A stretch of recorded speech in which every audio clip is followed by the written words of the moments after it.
ونفعنا به وبعلومه وبركاته في الدارين آمين يا رب العالمين. Kata pengarang kitab kita rahimahullahu ta'ala, dan keempatnya wa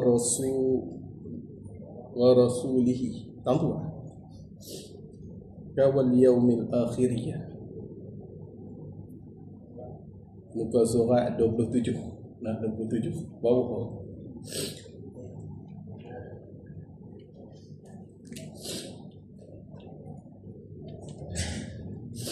Muka surat 27 bawah tu. Dan keempat daripada 6 rukun iman tu wa rasulihi.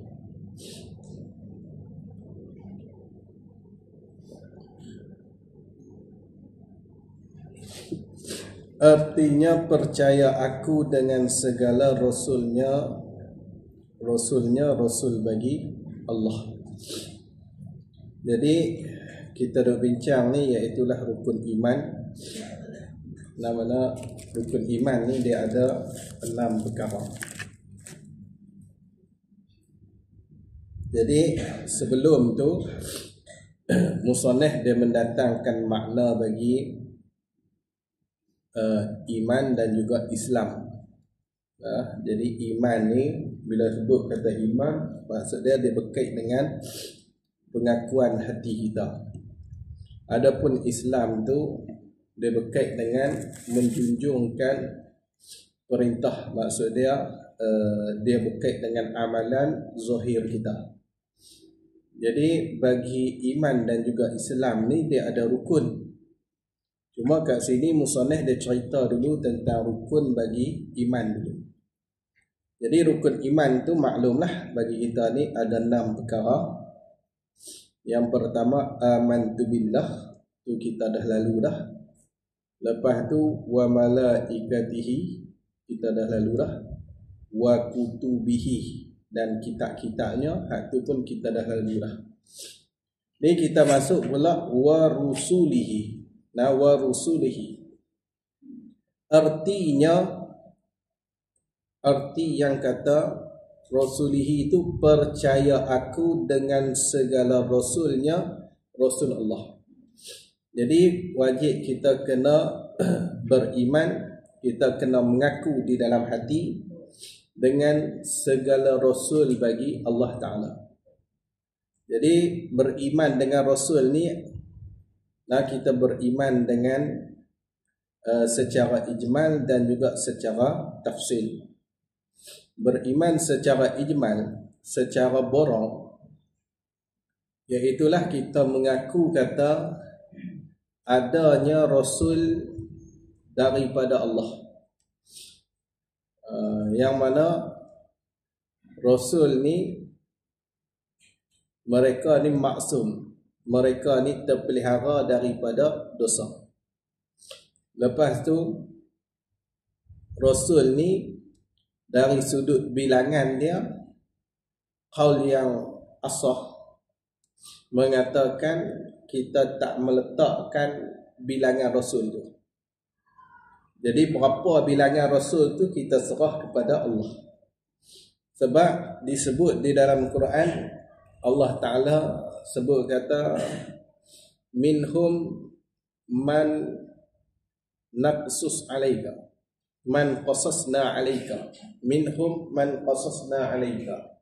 Setengah daripada mereka itu rasul tu mereka yang telah kami ceritakan atas engkau. Wa minhum man lam naqsus alaika, dan setengah daripada mereka itu mereka yang kami tak pernah cerita. Jadi berapa bilangan rasul tu serah kepada Allah. Kita tak meletak 313, 314, kita tak letak. Jadi masuk juga kata beriman dengan rasul ni, kita beriman dengan nabi-nabi. Nabi pun, nabi Allah ni pun banyak juga. Jadi kita serah bilangan dia tu kepada Allah.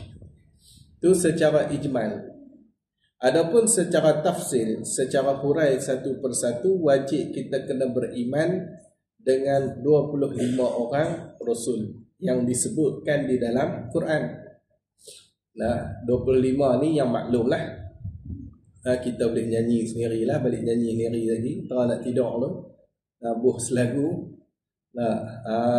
Jadi mula daripada Adam, Idris sampailah Nabi kita Muhammad sallallahu alaihi wasallam. Jadi ada 25 orang yang kita kena beriman secara tafsil, secara terperinci. Dengan makna kalau orang tanya kat kita, Idris ni Nabi kah? Ya, kita kena mengaku kata hak ni Nabi lagi Rasul. Orang tanya kat kita, Sulaiman ni Nabi kah? Ya, Nabi lagi Rasul. Jadi kita tak boleh tolaklah kerasulan kenabian mereka tu. Sebab ni dah sepakat lah.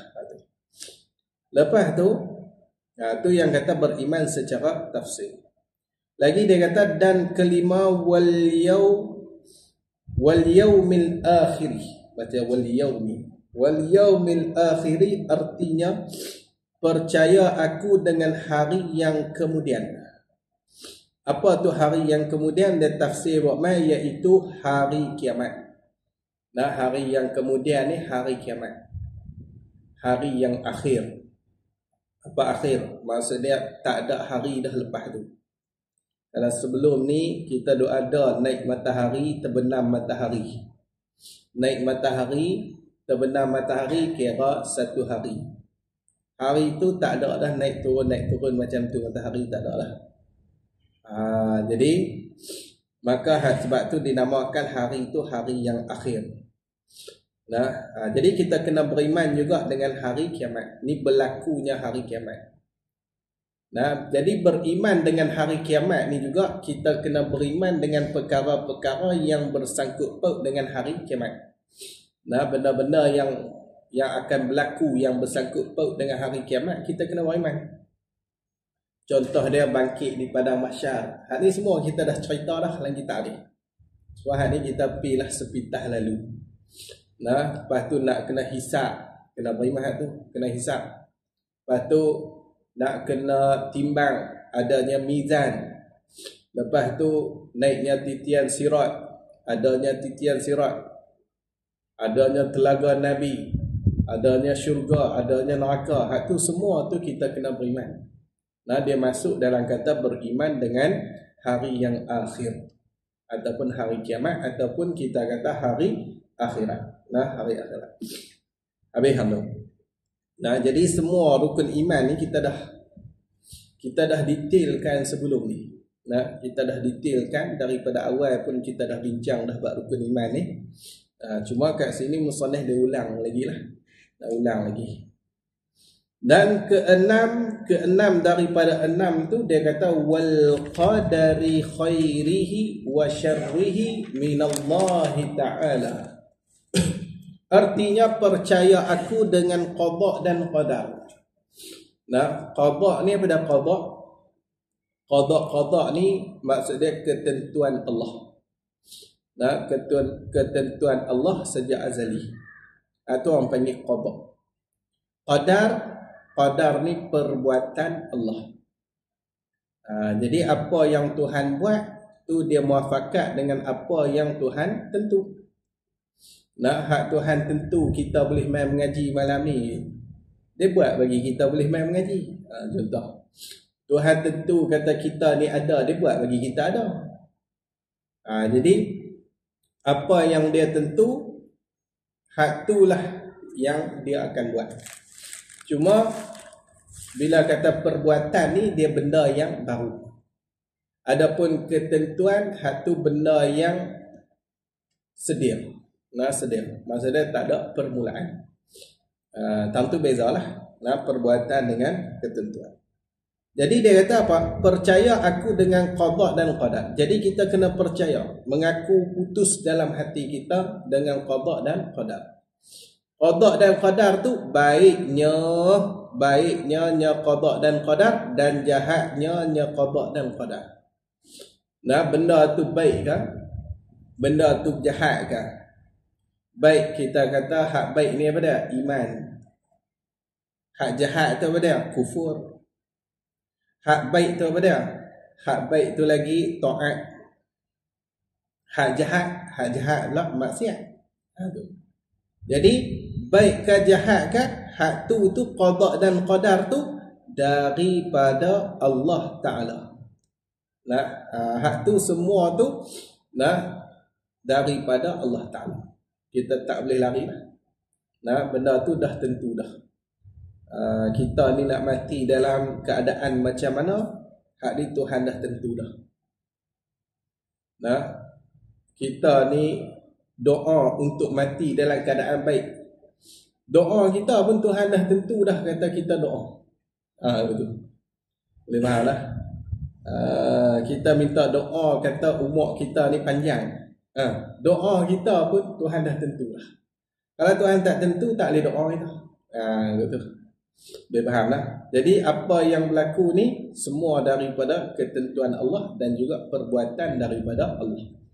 Allahu khalaqakum wa ma ta'malun.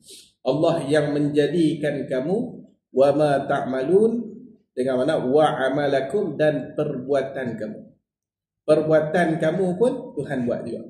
Ini rukun iman yang kita kena letak lah. Kena letak setiap tu. Jadi tak kira lah. Ada setengah puak tu, dia pegang kata perbuatan makhluk ni boleh memberi kesan. Ini tak boleh lah pegang macam tu. Dia kata perbuatan makhluk ni boleh bagi kesan. Kita perbuatan Allah Ta'ala saja yang boleh bagi kesan. Perbuatan makhluk tak boleh bagi kesan. Kita makhluk hanya ada usaha dan juga ikhtiar. Jadi hakikat yang membuat tu Allah. Allah.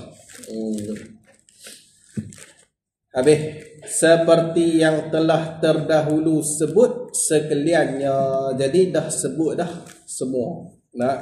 Dulu dah cerita dah, awal kitab pun dah cerita dah bab rukun iman. Jadi kena tengok boleh lah. Awal kitab tu tak tahu tahun bila lah. Dah sebelum KP lama dah lah. Cerita ni cerita lama lah. Tapi saya main sini asal lepas PKP kot. Alhamdulillah.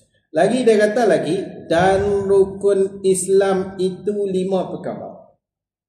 Rukun iman 6, rukun Islam ni ada 5 perkara. Cuma beza rukun iman dengan rukun Islam, dia ada beza.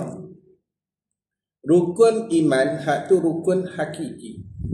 Rukun hakiki dengan makna tak ada satu kira tak jadi iman. Tu.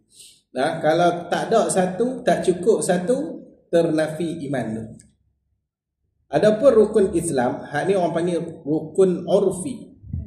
Rukun urfi dengan mana perkara-perkara yang besar di dalam Islam. Jadi kalau tak ada satu, tak boleh panggil Islam, tak. Tetap lagi Islam. Itu. Tak boleh kita kata, dia tak buat haji lagi, bukan Islam, sebab rukun Islam buat haji. Tak boleh macam tu. Kawan pun kais pagi makan pagi, tak kais tak makan. Tak mampu nak buat haji, nak buat macam mana? Jadi rukun Islam ni dengan makna perkara-perkara yang besar di dalam Islam. Itu maksud rukun Islam. Orang panggil rukun urfi. Adapun rukun iman, rukun hakiki betul. Tak ada satu habis terus. Tak nama iman terus. Macam rukun sembahyang. Rukun sembahyang tak ada satu, kira tak sembahyang terus. Kira tak sembahyang. Hak lain dia buat, rokok dia tak mau buat. Sujud okey, i'tidal okey, dia rokok segan. Jadi tak mau rokok. Kira tak sembahyang. Kira tak sembahyang. Sebab ternafi satu rukun daripada rukun sembahyang. Sebab rukun sembahyang ni rukun hakiki. Rukun hakiki. Itu dia ada beza. Jadi rukun Islam ni dia rukun, orang panggil rukun urfi dengan makna perkara yang besar di dalam Islam. Jadi kalau kita tak buat, kira tak buat benda hak besar dalam Islam. Itu kira kita tak buat benda yang besar dalam Islam. Mana dia kata apa? Dan rukun Islam itu 5 perkara. Pertama, mengucap 2 kalimah syahadah. Mengucap 2 kalimah syahadah. Jadi kita mengucap 2 kalimah syahadah. Kalimah syahadah hak kita dapat ni. Lepas tu asyhadu an la ilaha illallah tu dia ada cerita depan tu. Nah, cuma dia kait sikit serta tasdik. Tasdik ni maksudnya membenar. Membenar di hati atas jalan membesarkan dia. Nah, serta tasdik. Jadi dia kait juga dengan tasdik. Sebab apa kait dengan tasdik? Sebab tasdik ni membenarkan di hati ni, hak ni salah satu syarat nak sah dua kalimah syahadah. Nah, syarat nak sah dua kalimah syahadah, dia mesti membenarkan dengan hati. Nah, apa yang dia cakap tu dia mesti membenarkan dengan hati. Atas jalan membesarkan dia, kita bukan dia tu kan Allah lah. Membesarkan Allah. Jadi apa yang dia sebut di dalam dengan lidah dia tu, mengaku kata Allah Ta'ala tu Tuhan, hati dia membenarkan benda tu. Maka membenar hati ni syarat untuk sah dua kalimah syahadah. Tapi kita tak boleh nak hukum hati orang, tak boleh lah. Bila orang tu mengucap dua kalimah syahadah, kita hukum zahir dia. Zahir dia Islam.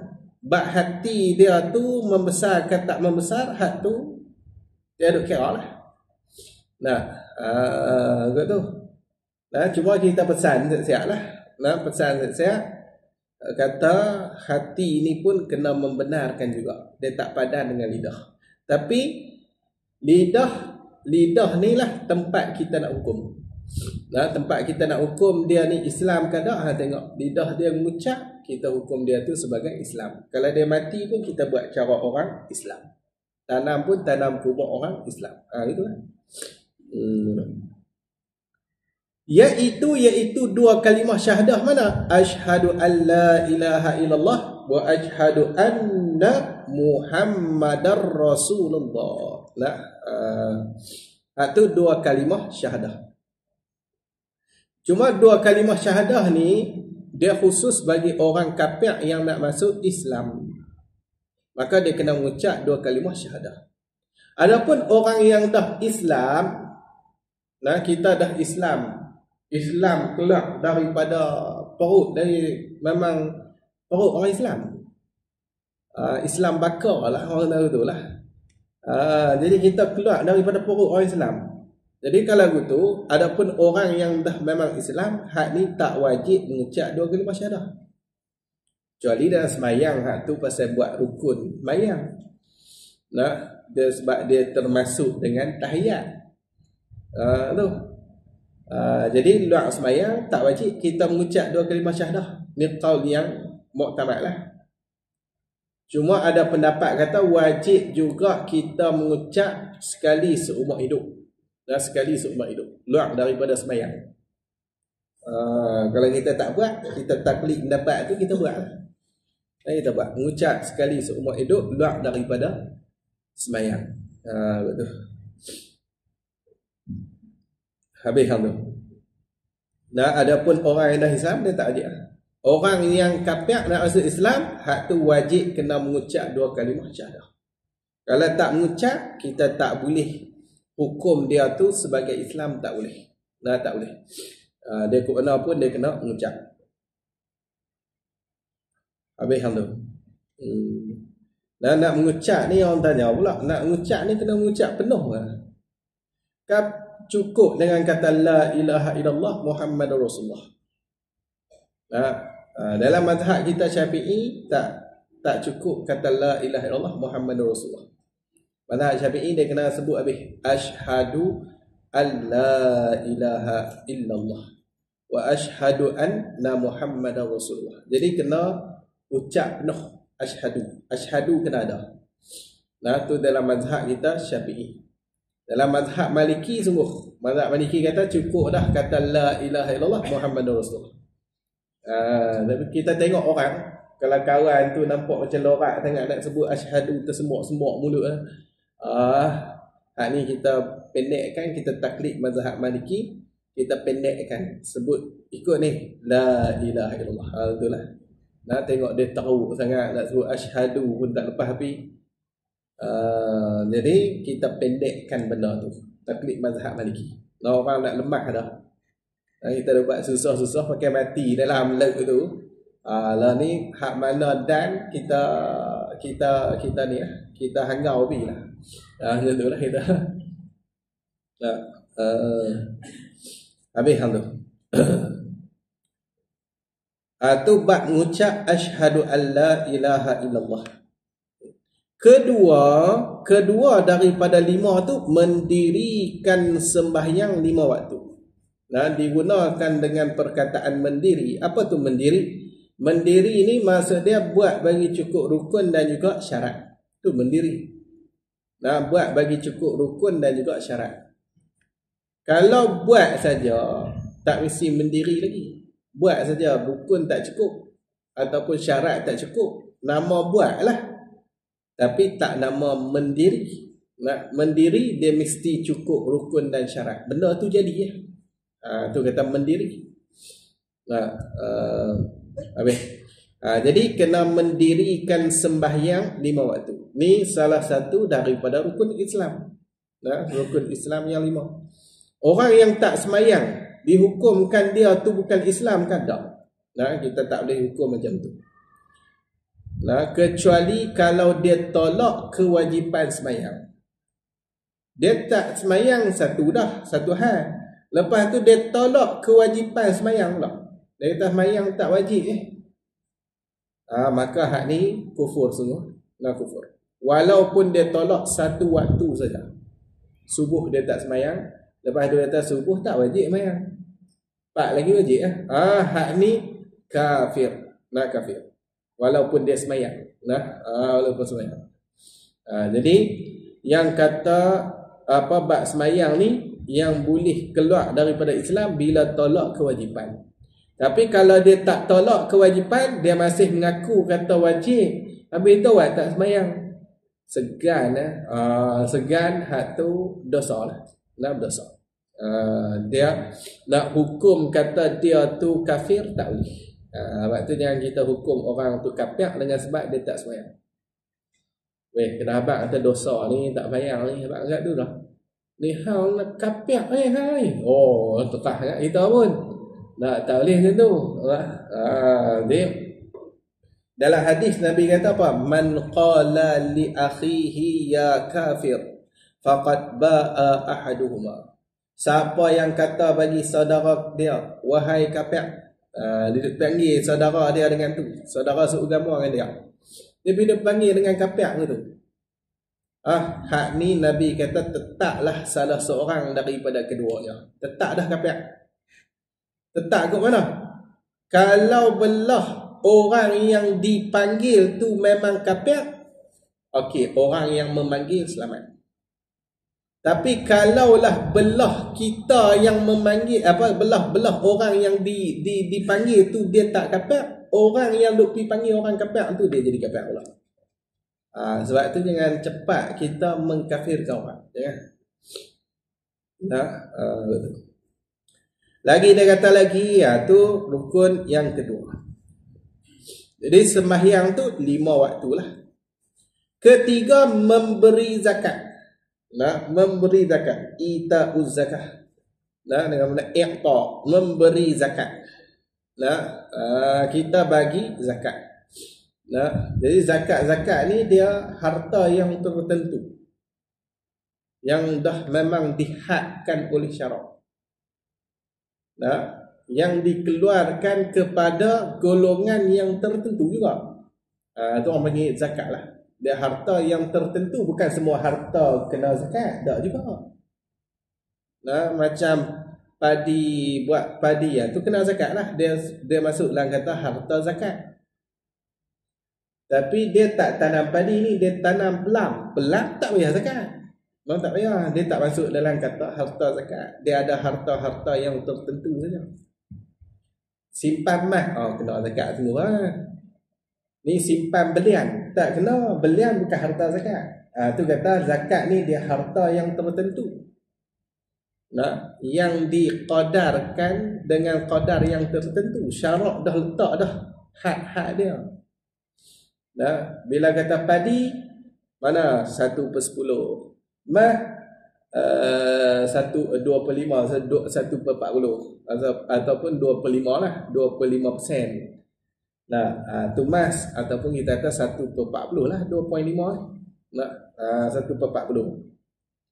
Lepas tu berniaga, dia ada zakat dia 2.5% juga. Jadi dah di had dah, syarak letak dah takat mana. Bela lembu, bela kambing, kena zakat lah.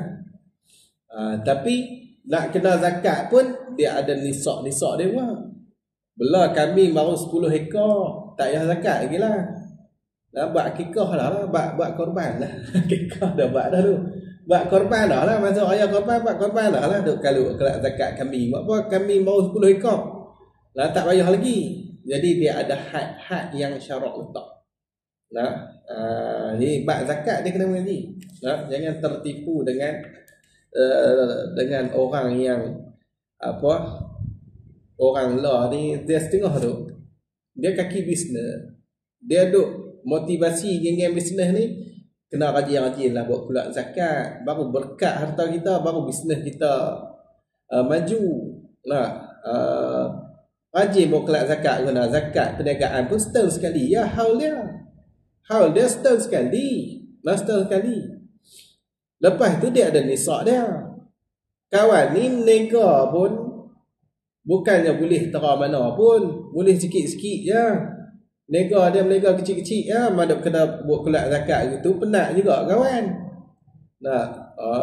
Ini berkat jugalah, dengan tak kena gaya buat ibadah jadi haram balik, tak ada berkat apa tu. Tak ada berkat apa. Buat sedekah balik. Jadi kena jaga-jagalah. Tu orang panggil bab zakat. Bab zakat.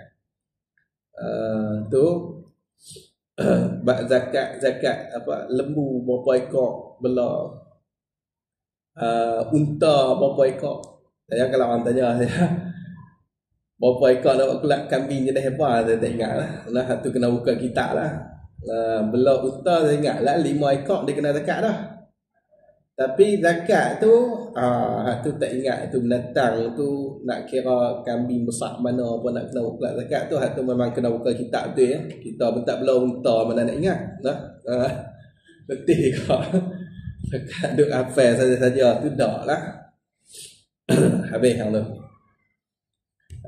Jadi abang kata tu yang dikatakan zakat. Lepas tu dikeluarkan kepada golongan yang tertentu. Golongan tu golongan yang tertentu. Maksudnya asnaf. Kena bagi ke asnaf. Dia ada asnaf pula yang syarak letak. Asnaf ni ada 8 jenis. Mengaji pula bab asnaf.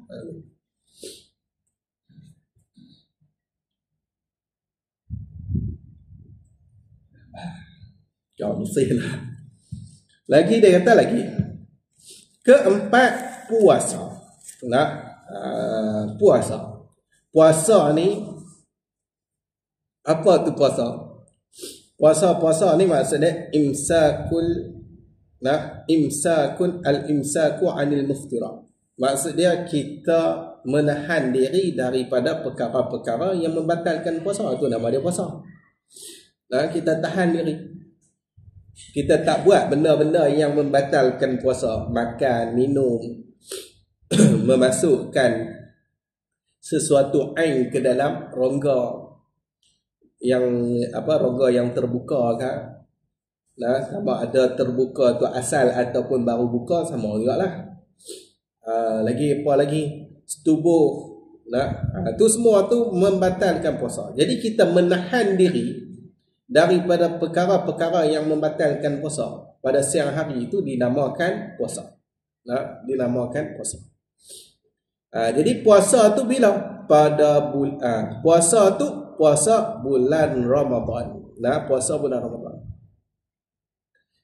Jadi hak ni masuk dalam kata rukun Islam yang 5 tu juga, iaitu puasa di bulan Ramadan. Kelima, hajikan. Hajikan tu bahasa dia. Kalau kita kata menunaikan haji. menunaikan haji. Dia kata hajikan Baitillah. Ni menunaikan haji di Baitillah. Baitillah tu asal Kaabah. Kaabah. Tapi haji ni bukanlah kat Kaabah tu saja. Cuma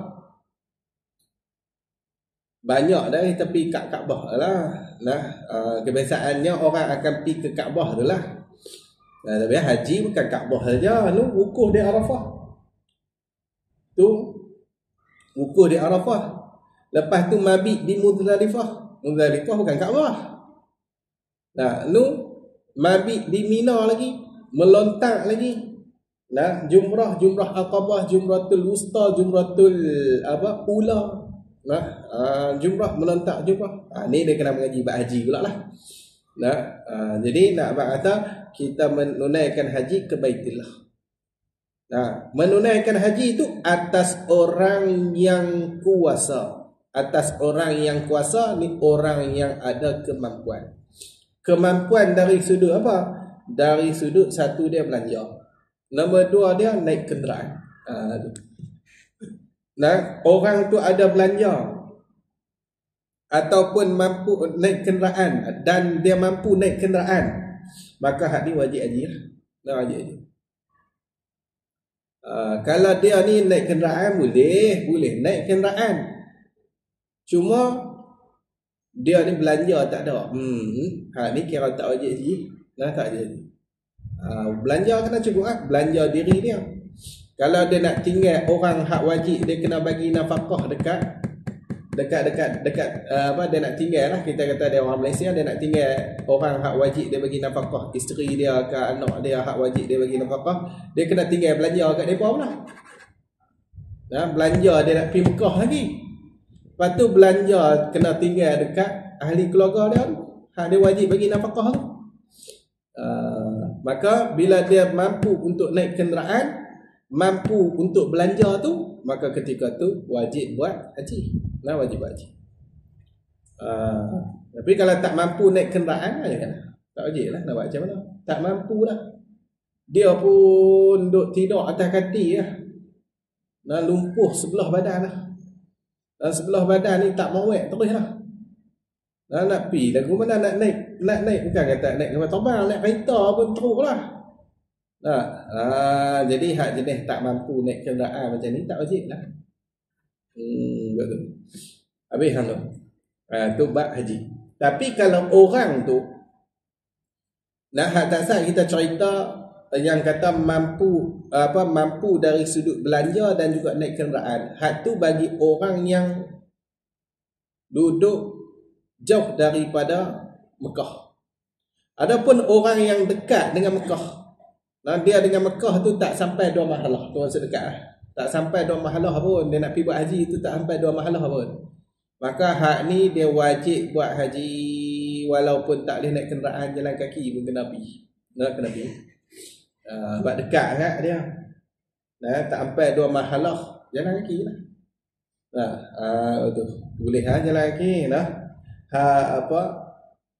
Orang kita ni tengok dulu orang Kedah jalan daripada stadium tu Bukit Jalil balik mai Kedah ke Kedah kalau bodoh. Boleh tu bukan 2 mahalah, lebih 2 mahalah tu. Tak ada masalah buat jalan kaki ni tak sampai 2 mahalah. Tak sampai 2 mahalah. Ingat ada berlaku dulu peristiwa Kedah kalah dengan apa dah saya tak ingat lah. Kalah bola dia tak nak balik jalan. Kalah kan menang tau, saya pun tak ingat. Tapi nak abang kata kawan balik jalan. Tok Bilal kan. Habis umur dia jalan kaki ikut jalan. Kalau guna untuk tengok kitab ke buat benda yang lebih manfaat kan bagus. Kita hujung usia ni kena fikir banyak lagi. Banyak benda lagi hak manfaat yang kita boleh gunakan umur kita ni. So kita nak jalan kaki buang masa tu tak? Ikut suka dia.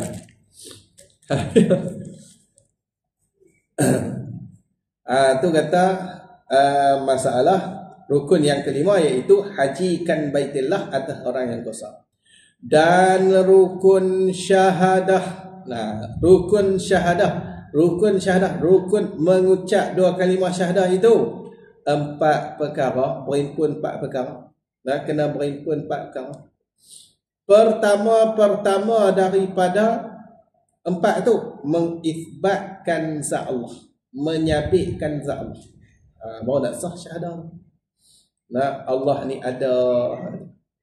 Kena sabitkan zat Allah. Kedua, mengisbatkan sifat Allah.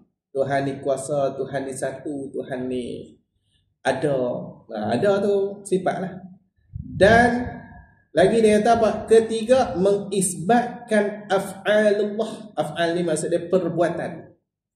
Perbuatan Allah. Mensabitkan, menetapkan perbuatan Allah. Allah yang mengadakan langit dan juga bumi. Keempat, mengisbatkan kebenaran Rasulullah. Rasul ni benar. Rasulullah ni Nabi Muhammad. Kebenaran Nabi Muhammad. Masuk juga rasul-rasul yang lain juga. Sebab Nabi Muhammad ni dia cerita ada rasul yang lain sebelum tu. Bila Nabi Muhammad ni benar, kalau gitu sebelum dia tu memang Nabi ada cerita dah ada rasul yang lain. Kalau gitu rasul yang lain pun benar jugalah, sebab mereka pun rasul macam dengan Nabi kita Muhammad SAW. Jadi sama-sama benar lah, sebab semua tu rasul. Jadi hak tu dia kena isbat. Kena tetapkan dalam hati dia lah. Baru nak jadi nak jadi dia punya syahadah dia tu. Dan syarat sah syahadah itu 4 perkara. Nak sah syahadah pula 4 perkara. Mana? Pertama, mengetahui akan perkataannya itu. Perkataan syahadah tu.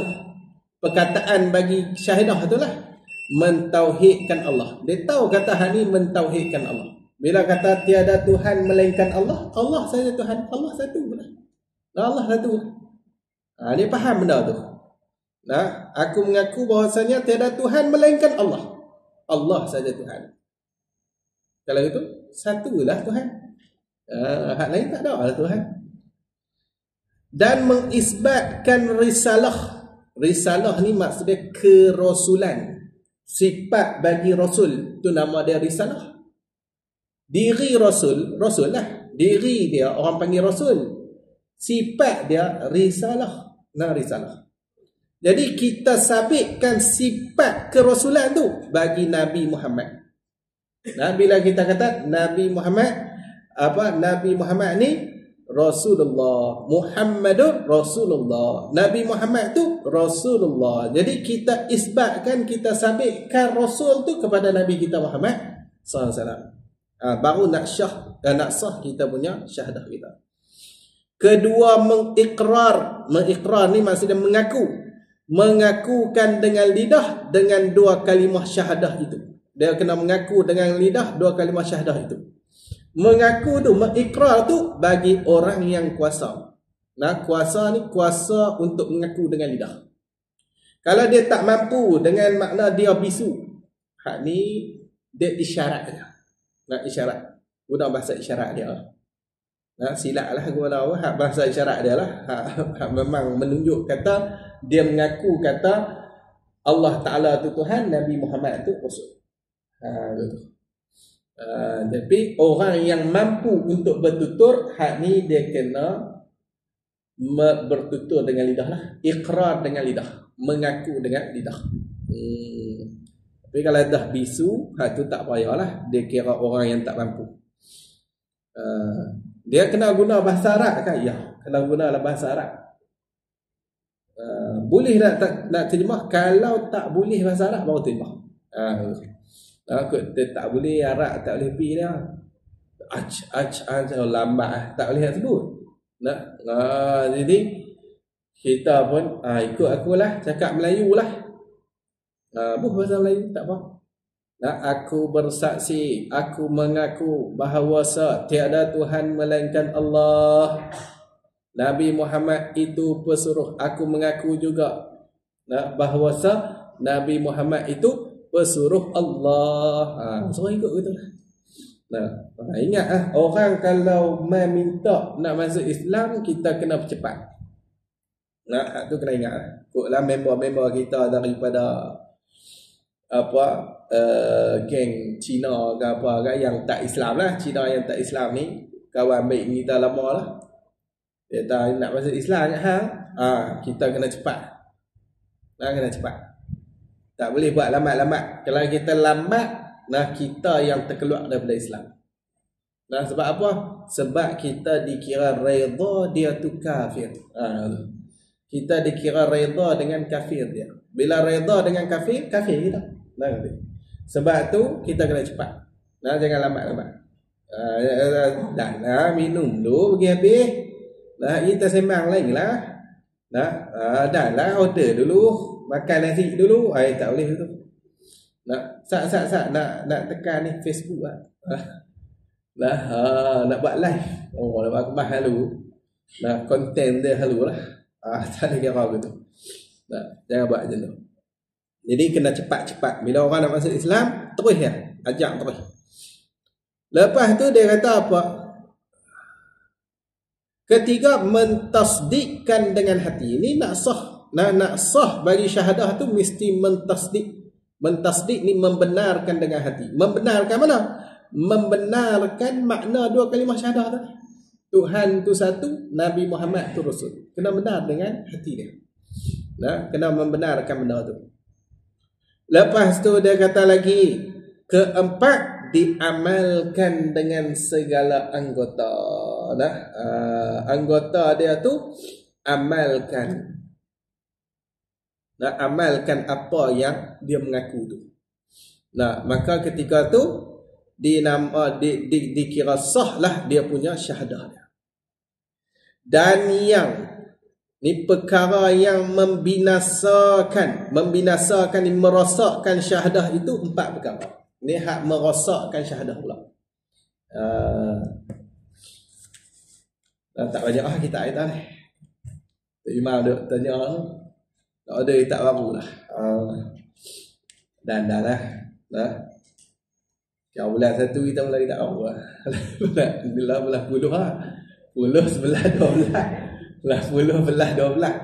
Main sebulan 2 kali. 2 kali. Bulan satu lah kita jawab. Tak ada bulan satu lah. Bawa tu bulan satu. Jadi kita lajulah. Tengok dia kata, dan yang ni perkara yang merosakkan, membinasakan, merosakkan syahadah itu empat perkara.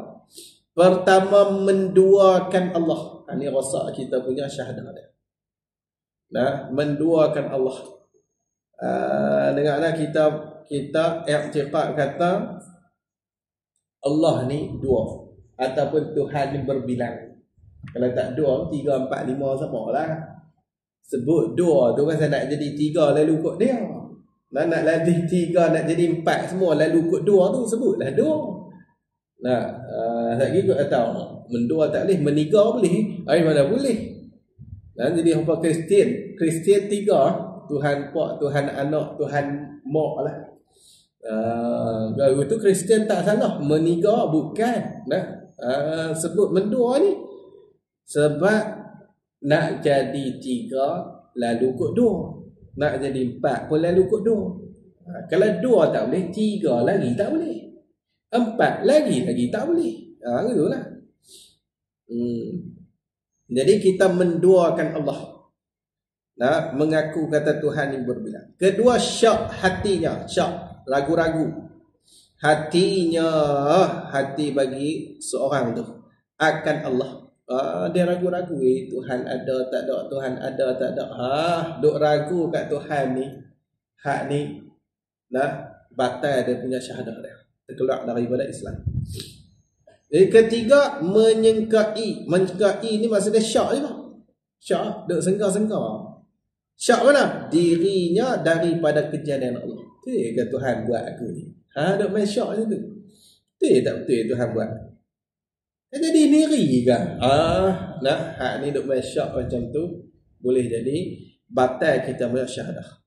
Keempat, tiada menyabitkan dirinya, tiada menetapkan dirinya hamba Allah. Dia tak menyabitkan macam tu. Bagi dia ni lepas daripada Allah lah. Lepas daripada Allah, tak berhajat dah ke Tuhan. Bukan hamba Tuhan ni. Hak ni batal syahadah dia. Batal syahadah. Habis hang tu. Lagi sikit dia kata dan tanda. Tanda Islam itu 4 perkara. Tanda Islam, tanda yang menunjuk kata seseorang tu ialah Islam. Tu orang tanda Islam. Tanda hak tunjuk kata dia ni orang Islam. Tanda dia mana? 4 perkara. Pertama, merendahkan diri seorang tu sama Islam. Merendah diri, merasa diri ni rendah, lekeh, orang lain dia tak berasa orang lain tu hina. Tawaduk lah kita kata tu lah. Tawaduk sama-sama Islam. Maka hak ni tanda kata dia Islam. Dia ada lagi dalam kitab lain dia bagi tanda lain. Tanda lain. Kitab ni dia duk main tanda gini. Kalau tengok dalam kitab Faridah dia lain sikit tanda dia. Lain sikit tak apalah. Hak ni cuma tanda penunjuk kata dia tu orang Islam. Kalau tak ada tanda ni, bukan mesti dia tu kafir lagi. Tak. Cuma dia tak apa nak nampak kata dia tu Islam lah. Tu ya. Tak nampak dia Islam. Dia nak kata dia kafir tu tak lah. Tak. Tapi bila ada tanda, tahu orang Islam tu. Islam. Habis hang tu. Lagi dia kata lagi, yang pertama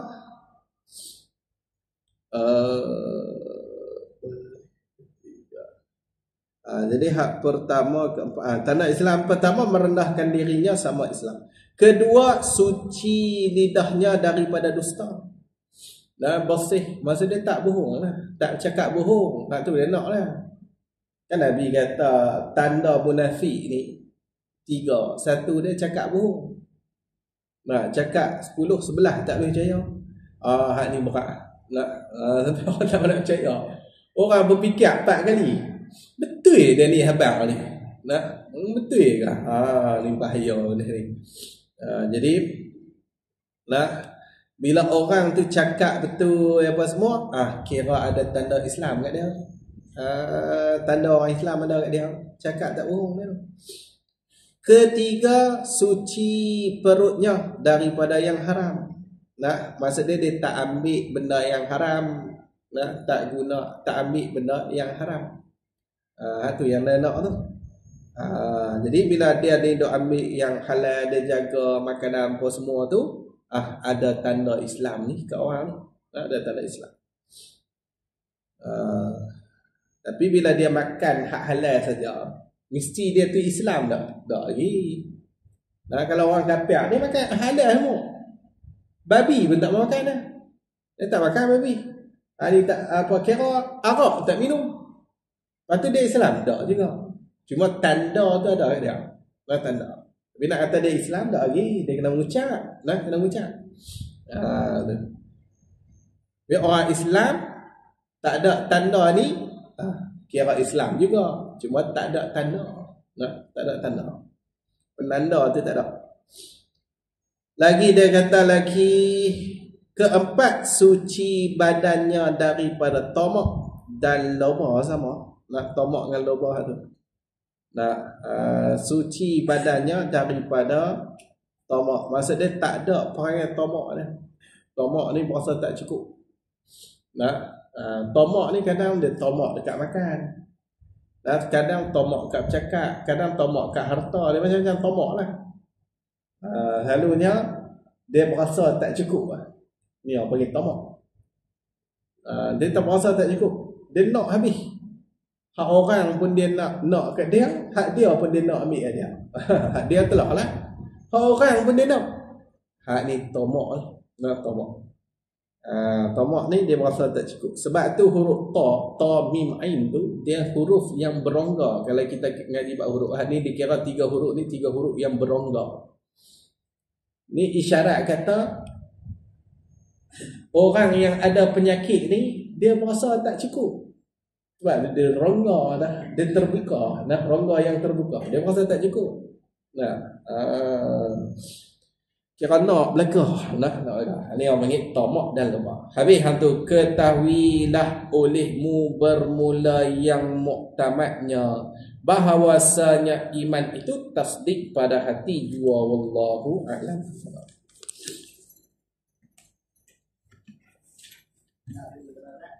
Ya.